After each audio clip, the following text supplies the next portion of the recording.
Dubaï est en deuil. Le président est mort. Sheikh Khalifa Ben Zayed Al Nahyan, le président des Émirats Arabes Unis, est décédé ce vendredi à l'âge de 74 ans, en plein scandale du Dubaï Port-à-Porte. Les Émirats Arabes Unis, riches États du Golfe, regroupant 7 Émirats dont Dubaï et la capitale Abu Dhabi, le plus grand et le plus riche des 7 Émirats de la Fédération. Après l'annonce de sa mort, le gouvernement du pays du Golfe a décrété un deuil officiel et les drapeaux ont été mis en berne pour une durée de 40 jours. Sheikh avait succédé en 2004 à son père, Sheikh Zayed Ben Sultan Al Nahyan, président et père fondateur des Émirats Arabes Unis, riche État du Golfe.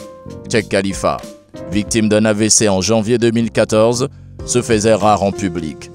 Son célèbre demi-frère Mohamed Ben Zayed, prince héritier d'Abu Dhabi, surnommé MBZ, conduit depuis plus d'une décennie les affaires du pays. Il devrait donc sous peu devenir son successeur. Le Sheikh Khalifa décède au moment où Dubaï fait la foire des commentaires sur les réseaux sociaux depuis l'affaire de Port-à-Porte qui a exposé la face noire de nos influenceuses africaines, mettant à nu toute la cruauté de la bêtise humaine. Les critiques sont vives, les regrets sont immenses.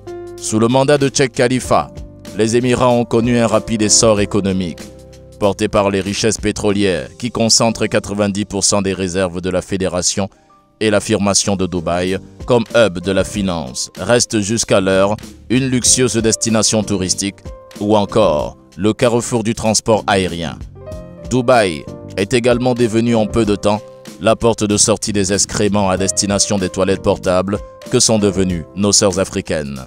Alors que d'autres saluent le ciel et évoquent le coup du sort après cette chute de l'homme fort des Émirats, le monde est en deuil et les présidents saluent la mémoire de ce géant qui a su vendre l'odeur du pétrole dubaïen et élever son hégémonie jusqu'aux confins de la terre.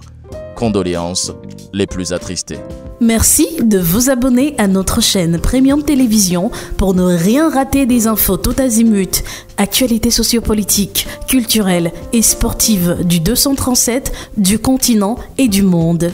À bientôt.